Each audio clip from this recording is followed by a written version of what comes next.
محمد پڑھو اپنے خدا کے نام پر جس نے آدمی کو خون کے قطرے سے بنایا، جو لوگوں کو وہ سکھاتا ہے جو وہ نہیں جانتا۔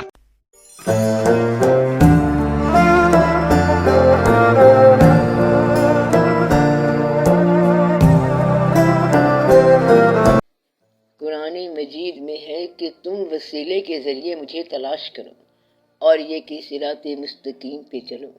اس کا کیا مطلب ہے؟ وسیلہ کا لغوی معنی کیا ہے؟ اس کے معنی ذریعہ ہی ہے۔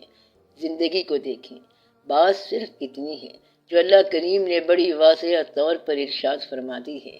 یہ پھر بنیاد پہ بات جاتی ہے کہ انسان کے ساتھ زندگی اور زندگی کی ضروریات اور اس کی مجبوریاں اور اس کی افادیتیں شامل ہیں، اور پھر اس کے بعد اس انسان کے ختم ہونے کا واقعہ ہے۔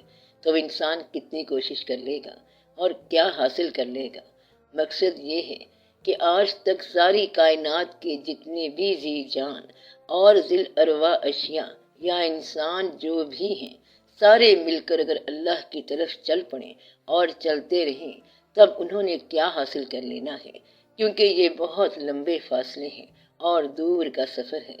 تو اگر انسان کی اللہ سے رابطے کے لیے کوشش ہو یا اس کے لیے سفر ہو تو وہ کتنا سفر کر لے گا اور کہاں تک پہنچے گا؟ یہ غور کرنے والی بات ہے۔ جب یہ کہا گیا کہ وسیلہ اور راستہ تلاش کرو، تو اللہ تعالیٰ کا راستہ صراط مستقیم کہلاتا ہے۔ اور لطف کی بات یہ ہے کہ یہ کوئی مارکڈ راستہ نہیں ہے کہ نشان لگایا ہوا ہے کہ اس راستے پر چلو، یعنی جیسے کوئی سڑک ہو۔ یہ اعتماد اور یقین کا راستہ ہے اور عمل کا بھی نہیں، کیونکہ عمل میں بعض اوقات ایسا ہوتا ہے کہ ایک آدمی جس کا یقین کمزور ہو اور اس کا عمل اگر صحیح بھی ہے تو پھر وہ عمل نامقبول ہوگا۔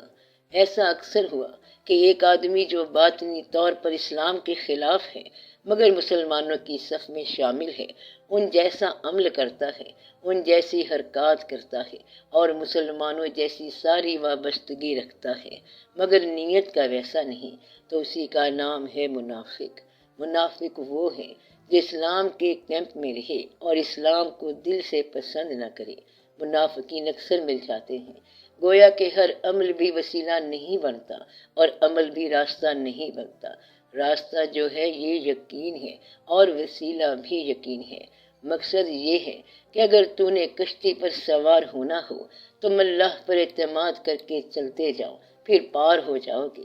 اس لیے اپنی بات پر، اپنی صفات پر اور اپنے ایمان پر خود یقین کرو، کیونکہ آپ نے کبھی کسی فارمولے کے مطابق ثابت نہیں کر سکنا کہ یہ اللہ ہے۔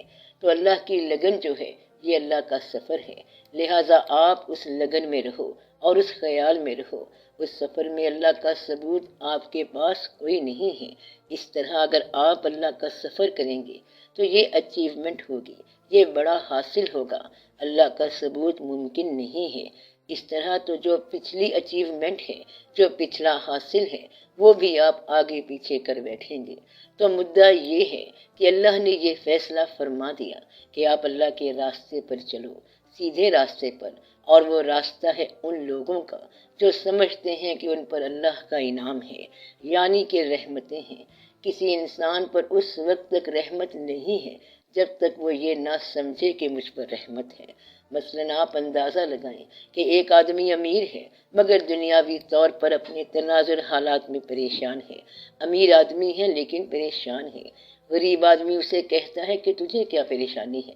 کہتا ہے کہ وہ میرا بیٹا جو ہے وہ میرا کہنا نہیں مانتا، اس لیے میرے واقعات اچھے نہیں ہیں، میرے گھر کے حالات اچھے نہیں ہیں۔ غریب آدمی کہتا ہے یہ تو ہمارے ساتھ ہو رہا ہے، مگر تمہارے پاس تو پیسے ہیں، تم پیسے کے ذریعے اپنے حالات قابو کر لو۔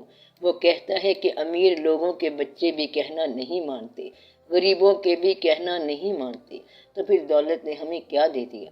سوال یہ ہے کہ وہ جو مسائل غریب کے ساتھ ہیں، واقعاتی طور پر وہی مسائل امیر کے ساتھ ہیں۔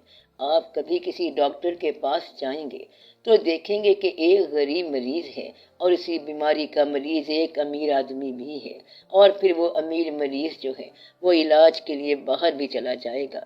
اس کا مطلب ہے کہ دنیا کے اندر جو زندگی ہے اس کے غم کا بوجھ، تکلیف کا بوجھ تقریباً برابر ہے، باقی سارے بوجھ آپ کے اضافی ہیں۔ اب آپ پیسوں کا بوجھ اٹھا لو تو یہ آپ کا ایک الگ بوجھ ہو جائے گا، فالتو بوجھ ہو جائے گا۔ تو سب کے لیے غم برابر ہے، تکلیف کا بوجھ برابر ہے، دین کے حوالے سے بوجھ برابر ہے، اور آگے محاسبہ اور گرفت بھی برابر ہے۔ تو پھر یہاں کی جو نابرابری ہے وہ صرف آپ کا اپنا ہی حسن خیال ہے، باقی نابرابری یہاں ہے ہی کوئی نہیں۔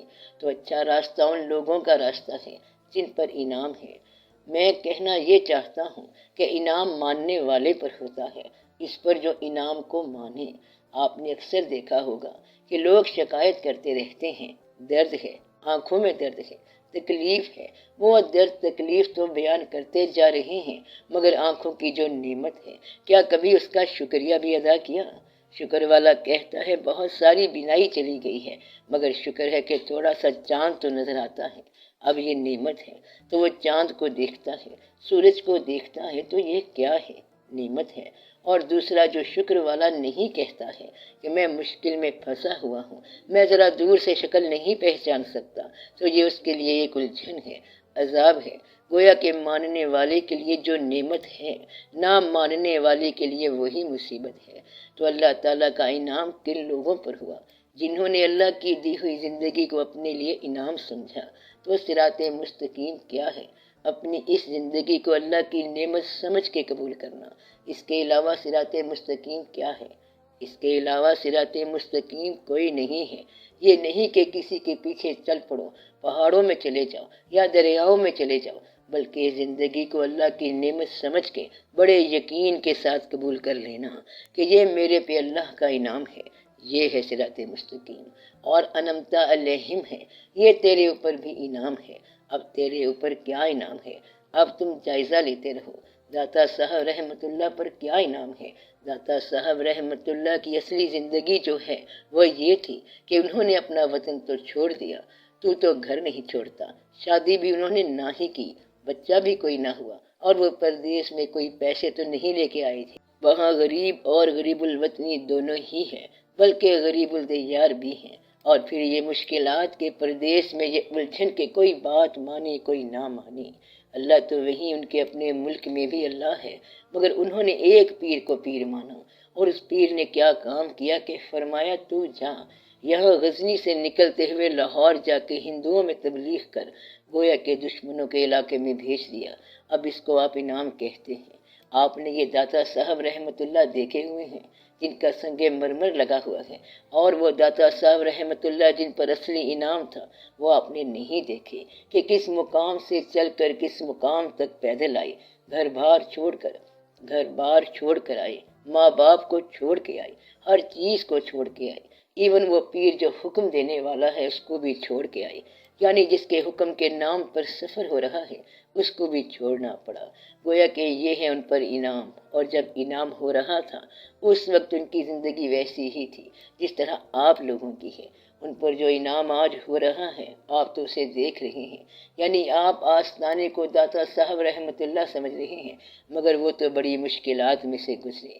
اگر آپ کو یہاں سے پیدل بھیج دیا جائے کہ پشاور تک پیدل جاؤ تو میرا خیال ہے ناممکن ہے پیدل جانا۔ اس زندہ زندگی میں تو مشکل ہے کہ سفر کرنا، اور وہ بھی پیدل۔ اس زمانے کا تو رواج تھا۔ اس طرح خواجہ صاحب رحمت اللہ اور دوسرے بزرگان دین کو دیکھیں۔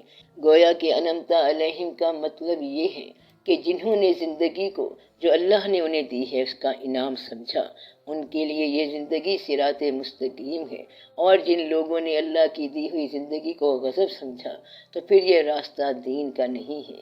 ایسا شخص کہتا ہے عذاب ہی ہے زندگی، مشکل ہی ہے، کبھی خرچ بڑھ جاتا ہے، کبھی آمدن گھٹ جاتی ہے، کبھی صحت خراب ہو جاتی ہے اور بیماری آ جاتی ہے۔ ساری الجھنیں مجھ غریب کے اوپر ہیں، ہر وقت ہی گلا، ہر وقت ہی شکایت رہتی ہے۔ ایسے شخص نے زندگی کو غضب کے طور پر دیکھا کہ ہر طرح سے اللہ تعالیٰ ہمیں ڈراتا ہے۔ تو جس شخص نے زندگی کو غضب کے طور پر دیکھا ہے، اس کے لیے زندگی جو ہے وہ کبھی دین نہیں بن سکتی۔ گویا کہ اس زندگی کا ساتھ آپ کا جو ایٹریبیوٹ ہے، گویا کہ اس زندگی کے ساتھ آپ کا جو ایٹریبیوٹ ہے، جو آپ کا رویہ ہے، وہی آپ کے لیے دین ہے، اور جو آپ کا نظریہ ہے وہی دین ہے۔ اگر آپ نے اس کو اللہ کی رحمت سمجھا تو یہ آپ کے لیے دین ہے، اور اگر آپ نے زندگی میں الجھنیں ہی تلاش کی ہیں تو دین نہیں ملے گا۔ اگر الجھنیں دیکھنی ہیں تو پھر دیکھو کہ پیغمبر یتیم پیدا ہوتے ہیں، اب اس میں الجھن کیا ہے؟ مگر الجھن نکالو تو الجھن ہی الجھن ہے، اور اگر آپ اس میں انعام دیکھو تو پتہ چلے گا کہ یتیموں کو پیغمبری مل رہی ہے۔ یہ تو آپ کا اپنا حسن خیال ہے کہ آپ کس انداز سے دیکھتے ہیں۔ اس لیے انعام دیکھیں گے تو پھر تو انعام ہے، اور نہ نظر آئے تو پھر آپ کو انعام نظر نہیں آئے گا۔ تو اس آدمی کو زندگی انعام لگتی ہے جو اپنی زندگی کو انعام سمجھے۔ تو یہ دین کا راستہ ہے۔ وسیلے کا مطلب یہ ہے کہ اگر آپ نے ایک وسیلہ پکڑا ہے تو دوسرا وسیلہ نہ پکڑنا۔ اللہ کی طرف وسائل نہیں لے جائیں گے بلکہ وسیلہ لے جائے گا، اور یہ یاد رکھنے والی بات ہے، لوگ وسائل بنا لیتے ہیں، اس لیے اصل وسیلہ ٹوٹ جاتا ہے۔ ایک شخص کہتا ہے کہ میں اللہ کی طرف سفر کر رہا ہوں، دوسرا کہتا ہے کیا کرتے ہو اس سلسلے میں؟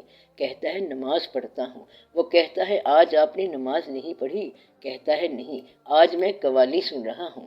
گویا کہ اگر ایک وسیلہ ہے تو اس وسیلے کو دوسرے وسیلے سے نہ توڑو۔ میری بات سمجھ آئی؟ دوسرا آدمی تو وسیلہ کر رہا ہے اور وہ اپنے حساب سے کر رہا ہے۔ مثلا درود شریف پڑھتا جا رہا ہے تو پڑھنے دو اس کو، اور تم جو کچھ کرتے ہو کرتے جاؤ، اپنا وسیلہ جو ہے اسے محفوظ رکھو۔ یہ نہ ہو کہ کسی اور سے وسیلے پوچھتے رہو۔ آپ اپنے وسیلے پر پورا اعتماد کریں۔ وسیلے کا قیام ہونا چاہیے، اور آپ کا قیام جو ہے وہ دین کے اندر ہو۔ ایک آدمی نے کسی انسان کو وسیلہ بنا لیا اور پھر کہتا ہے کہ وہ انسان غلط نکل آیا۔ اگر تیری وابستگی اللہ کے لیے ہے تو تیری وابستگی غلط تو نہیں ہو سکتی، اور اگر تیرا عقیدہ، تیرا یقین قائم ہے تو غلط مقام پر بھی تجھے صحیح راستہ مل جائے گا، اور وہ مقام بھی صحیح ہو جائے گا۔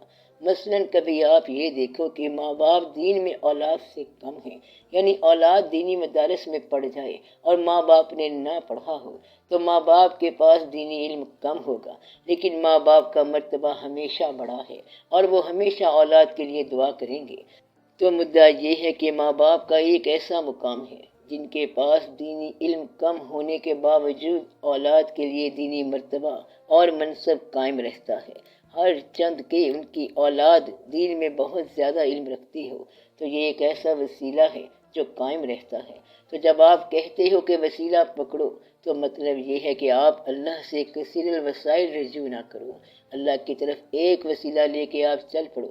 کلمہ پڑھ لیا، اسلام آ گیا، اور اب آپ قوت کے ساتھ وسیلہ پکڑو اور اللہ تعالیٰ کی طرف اسی وسیلے کے حوالے سے کوشش کرو، اور پھر آپ کو اس طرح بات دریافت ہو جائے گی۔ بے شمار لوگوں نے بے شمار جگہوں پر دیکھا اور بلی کی مثال دیتے ہیں کہ جس بلی کو جس بل سوراخ سے خوراک ملی ہے وہ اکثر اس سوراخ کے پاس ہی بیٹھتی ہے۔ جس بلی کو دیوار پر اڑتی چڑیاں ملی ہے وہ دیوار پر رہے گی۔ جس نے درخت سے چڑیاں پکڑی ہے وہ درخت پر ہی رہے گی۔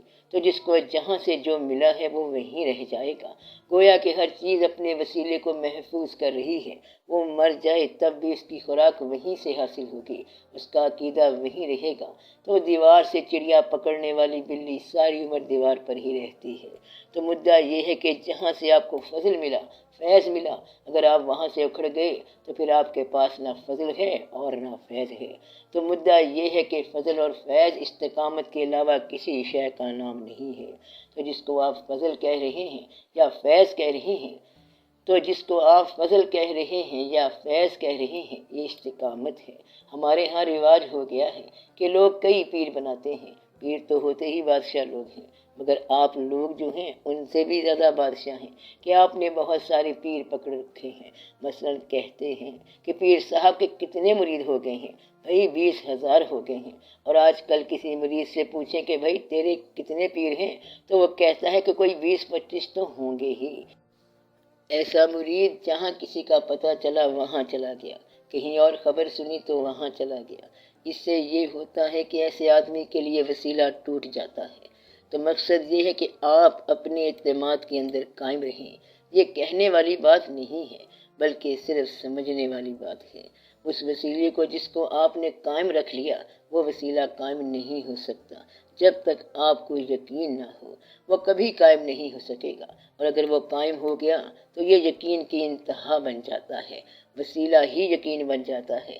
جب یقین پختہ ہو جائے تو پھر اللہ کے علاوہ آپ کو اور کیا بات نظر آئے گی؟ مقصد یہ ہے کہ جب آگ کے اندر ایک پیغمبر چھلانگ لگاتا ہے، بے خطر کود پڑتا ہے، تو آگ میں دیدار الہی اور وصال حق ہو جاتا ہے۔ اب لوگ کہہ سکتے ہیں کہ آگ میں تو وصال حق نہیں ہوتا، ہر چند کے وہ گلزار ہو گئی، مگر یہ ان کے لیے وصال حق ہے۔ یقین کی انتہا ہی وصال حق ہے۔ میری بات سمجھ آ رہی ہے آپ کو؟ یہ دو طریقے سے ملتی ہے۔ ایک تو طریقہ اس کا یہ ہے کہ آپ کوشش کرتے جائیں، اگر یقین ٹوٹتا جائے تو آپ اسے جوڑتے جائیں، گریباں چاک ہو جائے تو پھر اس کو سی لیں، پھر یہ ہوگا کہ کبھی عقیدہ ٹوٹ گیا اور کبھی قائم ہو گیا۔ بس آپ سفر کرتے جاؤ حتیٰ کہ عقیدہ قائم ہو جائے گا۔ آپ کوشش کرتے اور ہمت کرتے جائیں تو افلاک سے نالوں کا جواب آ ہی جائے گا۔ ایک طریقہ تو یہ ہے۔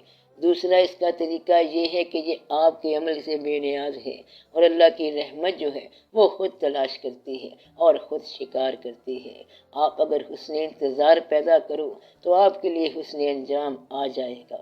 اچھے وقت کا انتظار ہی اچھا وقت ہے، اچھے آدمی کا انتظار ہی اچھی بات ہے، اچھے انجام کا انتظار ہی بذات خود انجام ہے، اور خدا کی رحمت کا انتظار ہی ابتدائی رحمت ہے۔